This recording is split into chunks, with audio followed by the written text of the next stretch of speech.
Una comisión conformada por 6 representantes del gobierno nacional y 9 del sector indígena deben elaborar el decreto que reemplazará al 883, que eliminó el subsidio de las gasolinas extra y diésel. Ahora la meta es establecer un nuevo mecanismo de focalización para evitar un impacto económico en los sectores más pobres y, a la vez, lograr cubrir la brecha fiscal que enfrenta las finanzas públicas del país.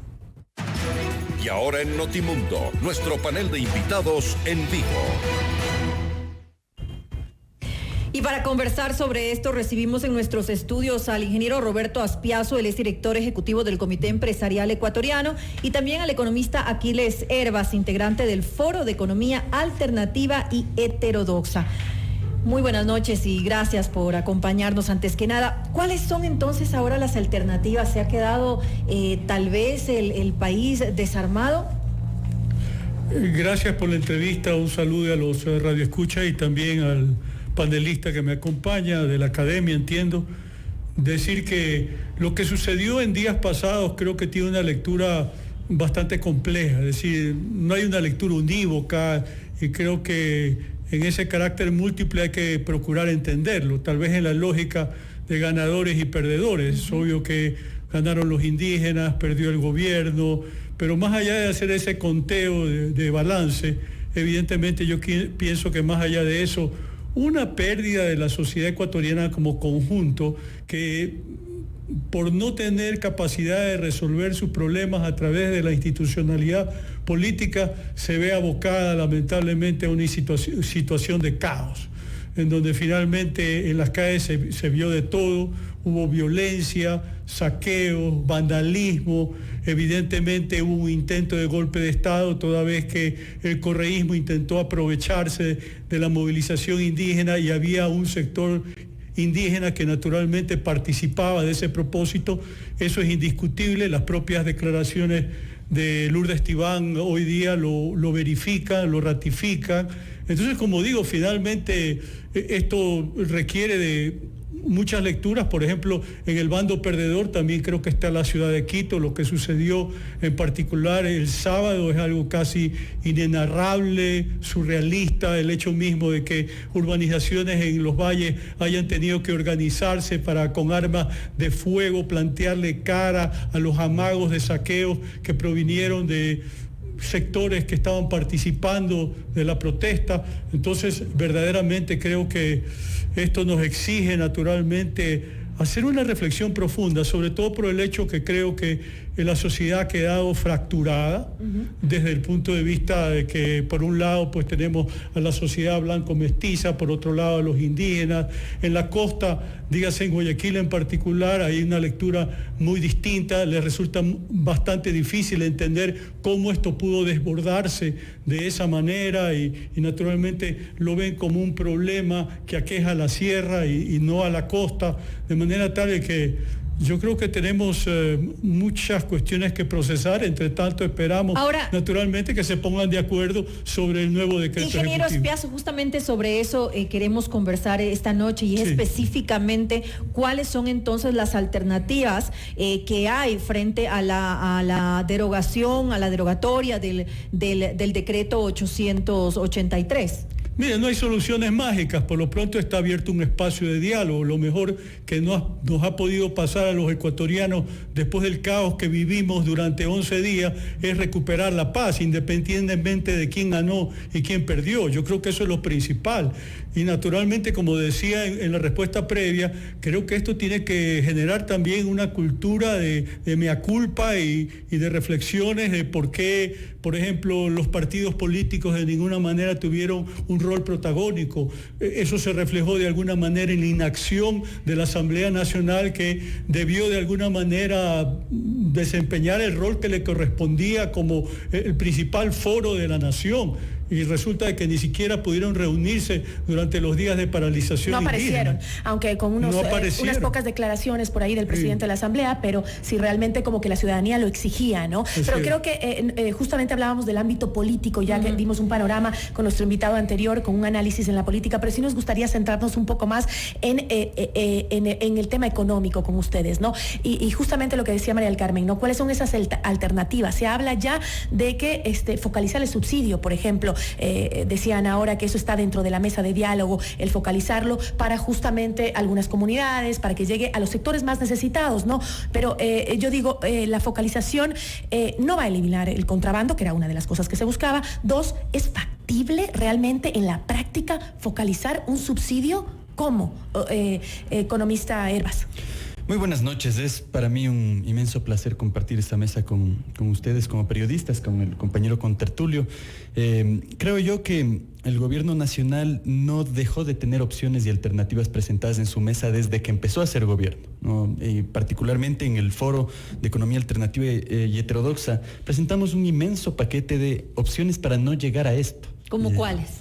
Vamos a soltar una que posiblemente era la más famosa, ¿no? Nosotros en la economía ecuatoriana siempre vamos a tener dos verdaderas antípodas, la productividad versus la economía rentista. Esta es la verdadera dicotomía del modelo económico ecuatoriano. No es esta falsa ideológica que se ha levantado discursivamente al albor de esta casi guerra que vivimos, que es la de los vagos y los que no son vagos, los que trabajan y los que no trabajan. Esta es una farsa ideológica, es una construcción discursiva en el escenario político.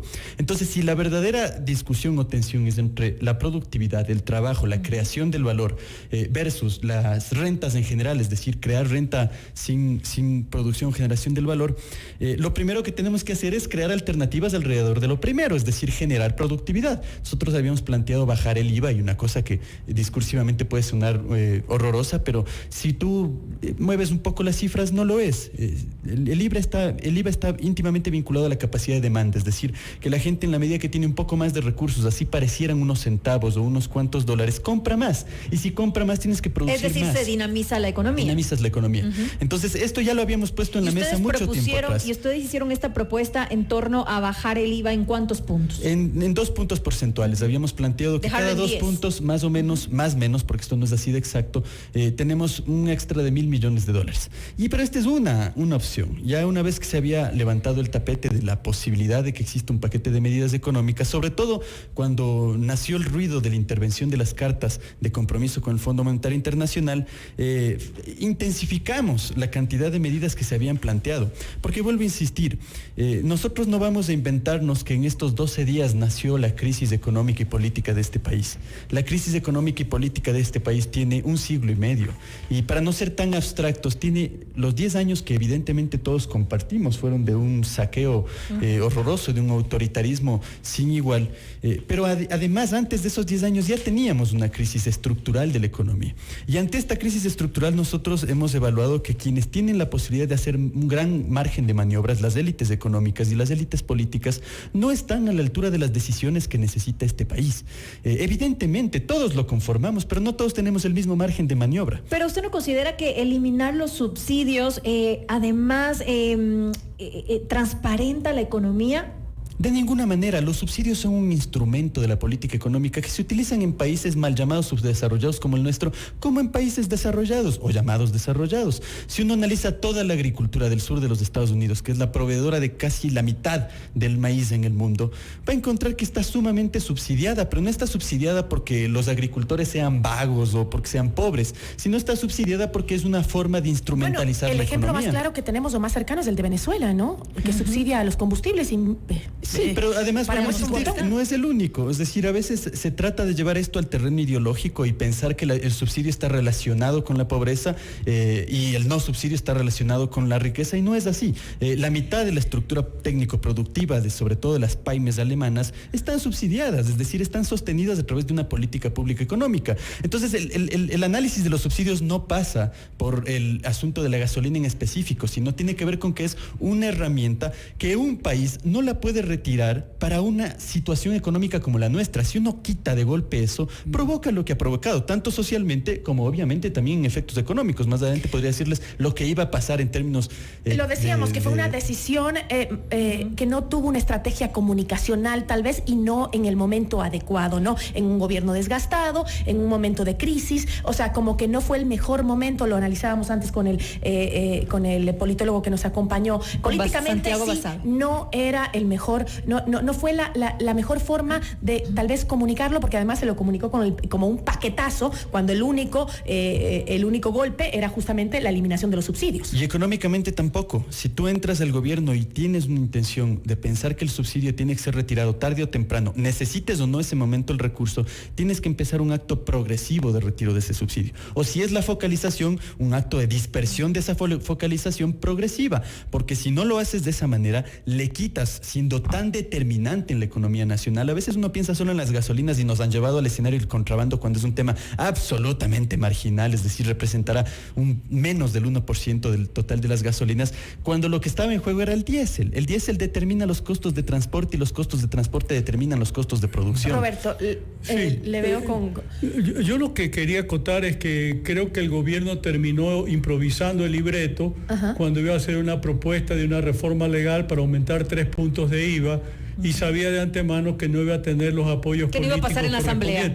No iba a sumar los votos. Entonces, frente a la necesidad de cubrir un déficit fiscal que, dependiendo de quién haga el cálculo, está entre 2.000 y 3.000 millones de dólares, 5.000 millones, y obliga al gobierno, o dígase al Estado ecuatoriano, a continuar endeudándose, pues son 7 años que venimos manejando saldos o cuentas en rojo. Entonces, evidentemente, la opción fue la eliminación de los subsidios a la gasolina extra, Ecopaís y diésel, destacando de que esto ya se hizo parcialmente a finales del año pasado, pero el gobierno no tuvo la fuerza política para en ese momento dar el paso frente a la subida de todos estos precios. O sea, es lógico, nosotros como sector empresarial desde años atrás hemos venido manejando el discurso de la racionalización de los subsidios. A nosotros esto en particular nos tomó por sorpresa, no lo esperábamos, como que salió de un momento a otro, pero en definitiva, como que la mentalidad que prevaleció, por lo menos en la comunidad empresarial, es: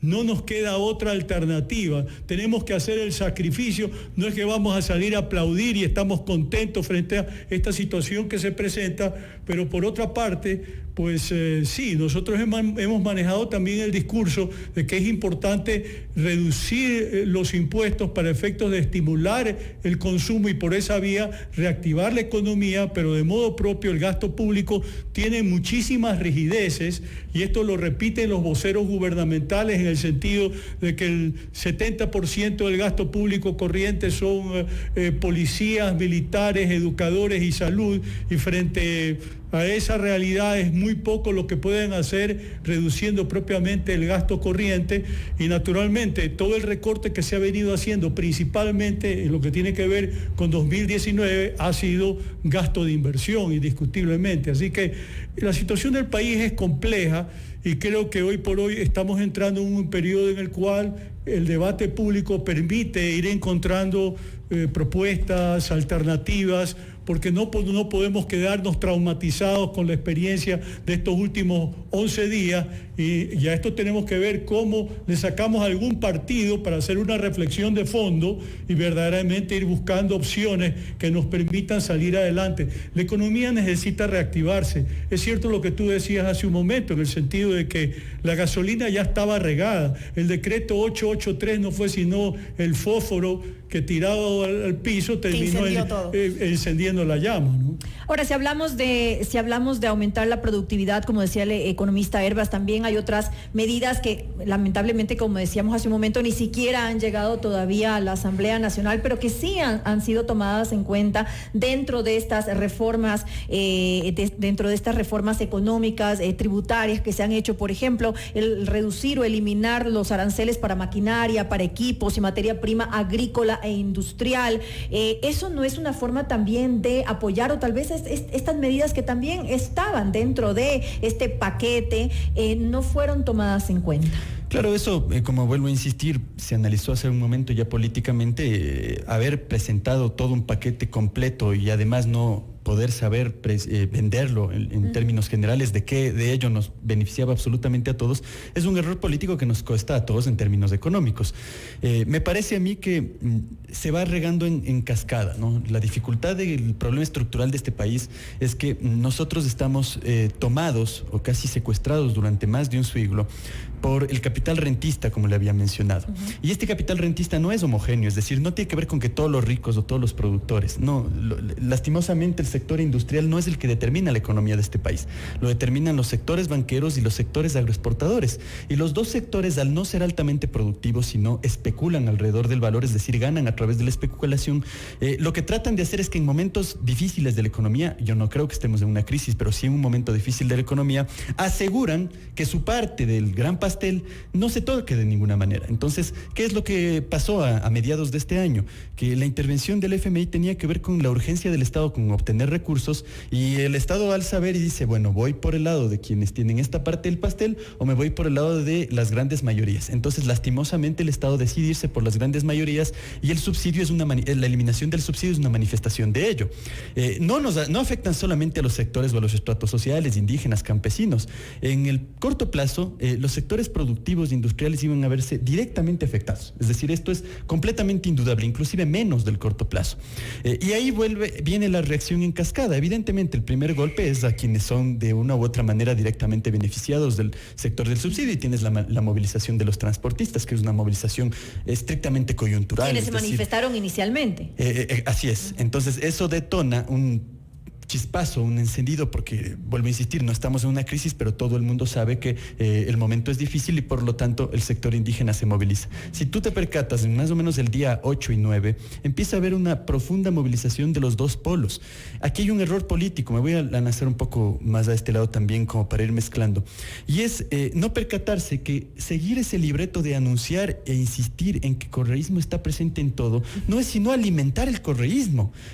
Todos los que hemos sido perseguidos por el gobierno anterior, nos preocupa severamente esto, porque incluso es un libreto en el que caen los medios de comunicación, grandes y medianos, caen los políticos, cae el Estado. Yo hice un análisis de discurso, 117 veces los cuatro principales, los dos ministros, el presidente y el vicepresidente, nombraron la palabra correo o correísmo. Y eso, yo no soy un experto de comunicación política, pero los que lo son lo saben, eso es lo mejor que le puede pasar a un espacio. Eso es relativo. Yo pensaría que eso es relativo. Si me permiten, creo que es importante también hacer una lectura política y sobre todo de acontecimientos del día. Por ejemplo, el relevo del jefe del Comando Conjunto y del comandante del Ejército en particular. Es evidente que hay una señal clara de parte del presidente de la República en el sentido de que piensa que no cumplieron bien su tarea, de que de alguna manera los militares se dejaron sorprender, de que el momento que tenían que bloquear la movilización indígena no lo hicieron en buena manera, que permitieron que, estando armados, grupos relativamente grandes de militares caigan en manos de comunidades indígenas y se mantengan como rehenes durante un par de días. De manera tal, yo creo que eso es una primera manifestación de inconformidad, más allá que yo sí quiero destacar que la fuerza pública creo que trató de cumplir con su cometido de garantizar la seguridad ciudadana en el marco de una protesta que se vandalizó, eso es indiscutible, porque finalmente no solamente eran los indígenas, hubo el estrato popular que se sumó, pero hubo también delincuentes, hubo asimismo migrantes venezolanos jóvenes que de alguna manera recibieron una paga para calentar la calle. Entonces hay muchas cuestiones de por medio. Creo que es también muy interesante la declaración que hoy día hace Lourdes Tibán, reconociendo que una parte del movimiento indígena de alguna manera estuvo penetrado por el correísmo, que indiscutiblemente estuvo en la línea de dar un golpe de Estado y que estuvo detrás de incendiar dos veces la Contraloría, incendiarte el Amazonas, incendiar Diario El Comercio. Creo que ahí cabe el tema de no dejar que la impunidad llegue a pues yo creo que eso es fundamental. O sea, creo que es importante, la ciudadanía. La paz social no puede construirse sobre la base de la impunidad. Y claro, uno se pregunta, ¿es un mito esto de que los correístas estuvieron detrás de una intentona golpista? Mire lo que usted está pasando, que resulta que legisladores del correísmo que ni siquiera están procesando, ya están procurando ser recibidos como asilados en la Embajada de México en Quito. Bueno, tenemos que hacer una breve pausa y enseguida regresamos junto a ustedes para seguir analizando este tema. Noticias, entrevistas, análisis e información inmediata. Notimundo Estelar regresa enseguida. Mundo Fútbol, con la conducción de Eduardo Andino. Saludos cordiales amigos de Notimundo Estelar. A continuación las últimas noticias en el mundo del fútbol. Horarios definidos para los partidos de las semifinales de la Copa Ecuador. Emelec, Liga de Quito, Barcelona y Delfín podrán jugar sus respectivos encuentros, los cuales fueron postergados por el paro nacional. La Federación Ecuatoriana de Fútbol informó que el encuentro de ida, afectado por las manifestaciones en la capital de la República, entre albos y azules, se disputará el miércoles 23 de octubre, desde las 19:15 en el Estadio Rodrigo Paz Delgado. Las revanchas, por su parte, se jugarán el miércoles 30 de octubre en Manta y Guayaquil. El partido entre Delfín y Barcelona se desarrollará en el Estadio Jocay desde las 15:30, mientras que el partido entre Emelec ante Liga de Quito se jugará en el Estadio George Capwell desde las 19:30. Mundo Fútbol, con la conducción de Eduardo Andino. FM Mundo Live por fmmundo.com y en todas nuestras plataformas digitales. Inicio del espacio publicitario. ¿Dónde construyo recuerdos junto a los que amo? Solo en mi Toyota es posible. Por este amor que le tengo, elijo a quienes saben cuidarlo, como él y nosotros merecemos. Lo que tú y tu Toyota se merecen. Servicio de calidad, repuestos genuinos, talleres de alta tecnología y técnicos con pasión por lo que hacen. Únicamente en los talleres autorizados. Sé genuino, sé Toyota. ¿Su forma de pago, señor? Tarjeta Produbanco. ¿Me da su tarjeta, por favor? No la tengo aquí. Pero tengo mi celular. Ah, el famoso código QR. Ahora puedes pagar con tus tarjetas Produbanco sin tener que llevarlas contigo. Regístralas en nuestra app y al momento de pagar, hazlo desde tu celular, escaneando el código QR del establecimiento. Señorita, no se olvide. Código QR. Vive a diario experiencias Produbanco. Consulta los establecimientos habilitados en produbanco.com. Vive una nueva experiencia en la revista más influyente del país. Siente Time Magazine en su edición Travel. Siente los destinos más impactantes y las tendencias en los souvenirs de viaje. Experimenta paraísos en la ruta, Ibarra y sus tesoros, y México o el Lago de la Luna. Conoce Orlando, diversión y fantasía, y Medellín te viste a la moda. Descubre Flag News, diarios de paseantes y los perfiles de Verónica Novoa y Janet Nostroza. Disfruta los lanzamientos musicales y los espectáculos del mes. Los museos que puedes visitar con un clic, la conquista del Polo Sur y una guía con los hoteles y servicios recomendados. Siente Time Magazine, eleva tu experiencia a lo más alto. Ya en circulación en todos los vuelos de nuestra aerolínea de bandera. También la puedes disfrutar en www.sientetimemagazine.com. Los mejores contenidos están en un solo lugar. fmmundo.com. Ingresa ya. Fin del espacio publicitario. Continuamos en Notimundo Estelar. Información inmediata.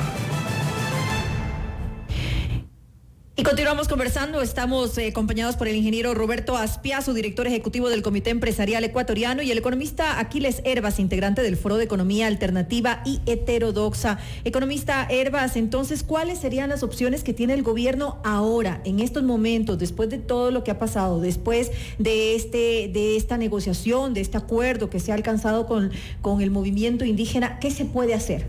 Pues mire, tiene que poner urgentemente una agenda diversa y plural de manejo de la economía, proyectada al corto plazo, al año que viene, que yo creo que es el plazo en el que no van a tener chance de poder repensar otra vez un nivel de medidas como el que quisieron poner ahora, y evidentemente con un horizonte de 20 y 30 años para adelante. Si nosotros no planificamos así, jamás vamos a salir de este estado de economía centroperiférica dependiente. No hay otro camino. Ahora, el paquetito de opciones. Si nosotros nos ponemos a discutir eso, necesitamos crear condiciones para que las capas medias de las estructuras económicas, los industriales, las pymes, las mid-pymes, es decir, todo ese grupo que no es la élite de este país, empiece a dar pasos hacia adelante. Ahí hay que inyectar recursos. Inyectar recursos y generar condiciones. La economía estadounidense, que yo no soy uno de los fans de citarla, pero me gusta moverme en el terreno para que esto se despolarice de la idea de izquierda, derecha, socialismo, capitalismo. Eso ya no nos sirve para nada. La economía estadounidense está sostenida en un 80% en su renta, en un 80%, es decir, 4/5 partes de la economía pública se sostienen en la renta justa, correcta, legal, promedio, sin evasiones del sector privado. Y para eso, evidentemente, sus élites han llegado a un consenso fundamental, es decir, que si no ponen la renta, si no hacen un acto decente, honesto y transparente, lo que va a pasar es que van a tener escenarios de caos como el que estamos viviendo nosotros. Es decir, la única manera de tener estabilidad es poner la dependencia de tu economía en una variable que pueda ser más o menos estable. Pero para eso necesitamos un acto, un verdadero compromiso. Es decir, la paz no es una bonita palabra. La paz es un principio ético, axiológico, que se construye materialmente con el acto de ceder. No tienes otra opción, porque si no construyes así la paz, en 1, 2, 3, 5, 10, 15 años, en el mejor de los casos, tienes escenarios de caos, de violencia o de inestabilidad como estos. Ahora, Roberto, ¿es posible desde el sector empresarial, lo que dice el economista Hervas, lograr a ese equilibrio? A ver, yo quería hacer una reflexión adicional sobre este tema de la movilización indígena, que va en la línea que finalmente son grupos que han estado en buena medida excluidos de la sociedad, de que tienen una lógica de resentimiento hacia la sociedad blanco-mestiza por el hecho de un histórico marginamiento. Eso se vio en algunas declaraciones que algunos indígenas, ni siquiera de su dirigencia necesariamente, hicieron a través de redes sociales en último día. Hay otro factor que creo que es importante traerlo a colación para efectos de hacer un análisis extensivo de la situación, que guarda relación con el hecho de que durante los 10 años de correísmo tuvimos vigente el discurso revanchista de los ricos contra los pobres, y naturalmente eso de una manera u otra ha generado una cultura disociadora. ¿Cómo pasamos esa página? En la sociedad ecuatoriana ha generado, yo pensaría, una pérdida de cohesión social, que es el mayor activo que puede tener un país de una manera u otra, y en ese sentido históricamente hubo un retroceso, y yo diría que de alguna manera esa fue una siembra que se está cosechando ahora, entre otras lecturas que caben en torno al fenómeno que hemos atravesado. Sobre la economía, yo coincido con la necesidad de definir un modelo de desarrollo económico. El Estado tiene que ser lo suficientemente pequeño y eficiente para atender debidamente las demandas ciudadanas y sobre todo de los sectores desprotegidos de la población, en el sentido de tener educación, salud, vivienda y seguridad de calidad, accesible, y que de alguna manera, si hay necesidad de dirigir subsidios, por ejemplo, en el caso de vivienda, obviamente eso tiene que darse. Creo que para efectos de la reactivación económica, el apoyo al sector exportador es fundamental, porque mientras tú tienes una economía interna ralentizada, con poca capacidad de consumo, tú evidentemente puedes apuntalarla con la potencialidad que te brindan los mercados internacionales. Mira todo el caso del camarón, de lo que ha sucedido en cuestión de pocos años, que China está demandando hoy por hoy casi las 2/3 partes del camarón ecuatoriano, y eso ha permitido que el camarón supere por primera vez en muchísimos años al banano como primer producto no petrolero de exportación, posición que tenía desde el año 52, para ser precisos en la parte histórica. Así que yo quiero manejar a través de estos micrófonos un discurso de optimismo, a pesar de que todavía no salgo de la perplejidad y del trauma que experimenté aquí en Quito el día sábado, en donde sentía que en cualquier momento en el lugar donde yo habito se me podía meter una turba a asaltarme, a vejarme, a saquearme, y que creo que fue el común denominador de lo que vivimos quienes residimos en esta ciudad, de manera tal de que yo quiero entregar este mensaje de moderado optimismo, pero también necesitamos ponernos de acuerdo entre los ecuatorianos y procurar también de que sectores marginados como los indígenas comiencen a participar de un diálogo nacional mucho mejor estructurado, más allá del discurso político de ocasión que trata de exaltarlo cuando en realidad eso está vacío de contenidos. Nos hace falta ese mensaje de optimismo, definitivamente. Sí, yo creo que hay que aprovechar la circunstancia de crisis que hemos tenido para tratar de sacar algo a colación. Por ejemplo, es indiscutible que la democracia representativa está fallando. No hay una conexión entre la dirigencia y los partidos políticos con estos sectores de la sociedad que se manifestaron en las calles de las ciudades ecuatorianas durante los últimos días. Pero también quiero agregar el hecho de que a mí sí me parece que responsables de haber sitiado ciudades, caso de Ambato, porque Ambato vivió por lo menos una semana lo que aquí en Quito vivimos apenas un día. Dios gracias. Inclusive llegando a cortarles el suministro de agua potable. La gente responsable de esto tiene de alguna manera que enfrentar a la justicia. Ahora, esa es nuestra posición. ¿Cómo se ve el futuro de las relaciones con el Fondo Monetario Internacional como resultado de esto, economista Herbas? El Fondo Monetario Internacional tiene que irse del Ecuador.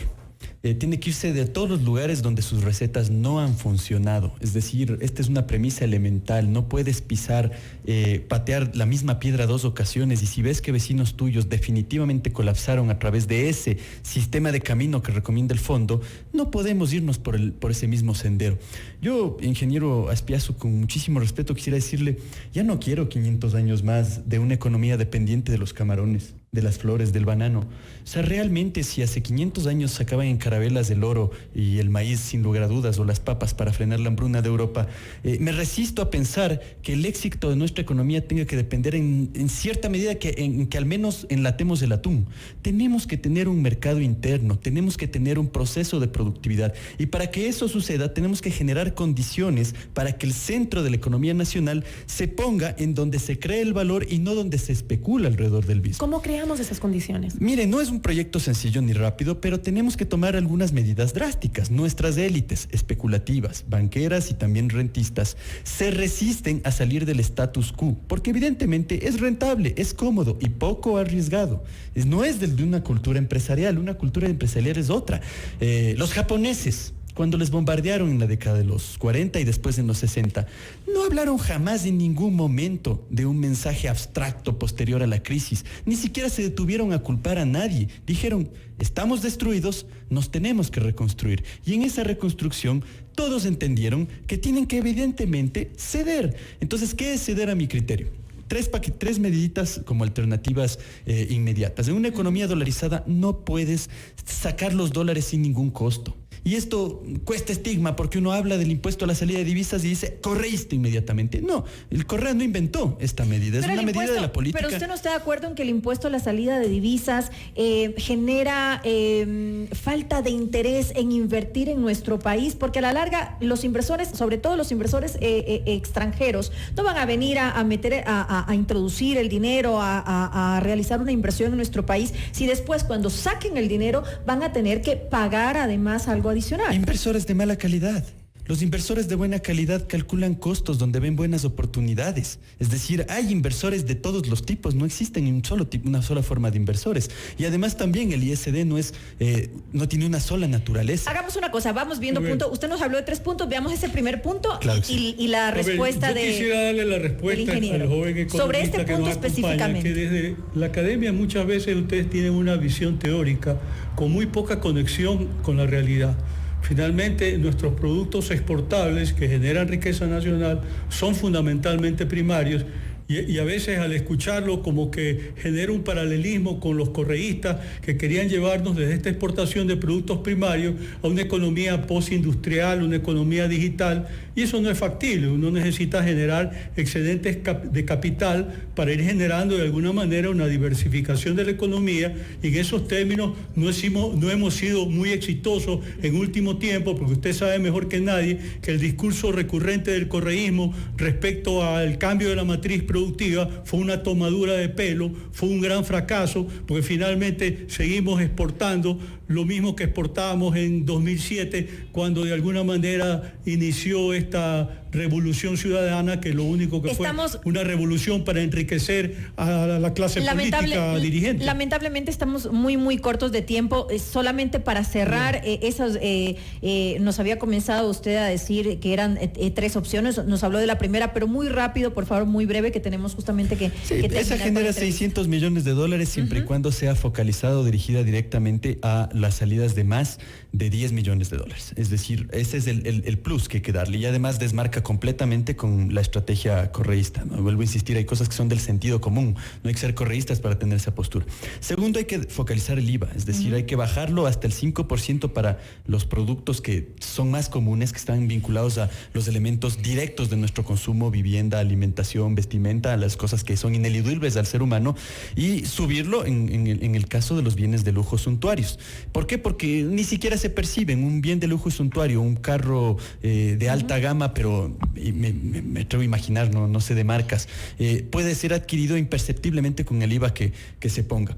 Eso nos podría generar $1.500 millones más. El IVA focalizado. IVA focalizado. Y sin lugar a dudas, cumpliendo el acuerdo que se hizo en este caso, hay que focalizar la progresiva, técnica y metódica forma de salir de los subsidios, sin lugar a dudas. No significa que se va a salir totalmente, se puede volver al subsidio en el momento en el que se requiera, con el objetivo evidentemente de evitar cualquier escenario de hiperinflación. Esto es ahora, es así, no somos correístas o anticorreístas, de izquierda o de derecha. La crisis de Venezuela es parecida a la de Argentina con mayor o menor magnitud. Los dos son polos que nos han demostrado que lo que se necesita ahora es un manejo diverso y plural de la economía. Tenemos que cerrar, nos gustaría un minuto más. Sencillamente decir que el Fondo Monetario Internacional es impopular en todas partes del mundo y naturalmente también aquí en el Ecuador. De alguna forma la dirigencia indígena le ha hecho entender a sus bases de que es la versión institucional del demonio encarnado, y eso tampoco es que están así. Lamentablemente el desgobierno que tuvimos en el manejo económico desde el 2014 al 2017, con algún énfasis, con un enfoque estatista del desarrollo de la economía por parte del correísmo, terminó colapsando la economía ecuatoriana, haciéndola depender sucesivamente del financiamiento de déficits fiscales con endeudamiento externo e interno, y llegó un momento en el cual que este gobierno no ha tenido manera de seguirse endeudando y ha tenido que de alguna manera recurrir al fondo para armar un paquete de financiamiento de los organismos multilaterales de desarrollo en mejores condiciones. Así que al Fondo Monetario en la práctica no lo trajo Moreno, lo trajo Correa. Bueno, y con eso lastimosamente tenemos que terminar nuestro panel. Hacemos una breve pausa y enseguida regresamos. Le queremos agradecer al ingeniero Roberto Aspiazu y también al economista Aquiles Herbaz. Muchísimas gracias.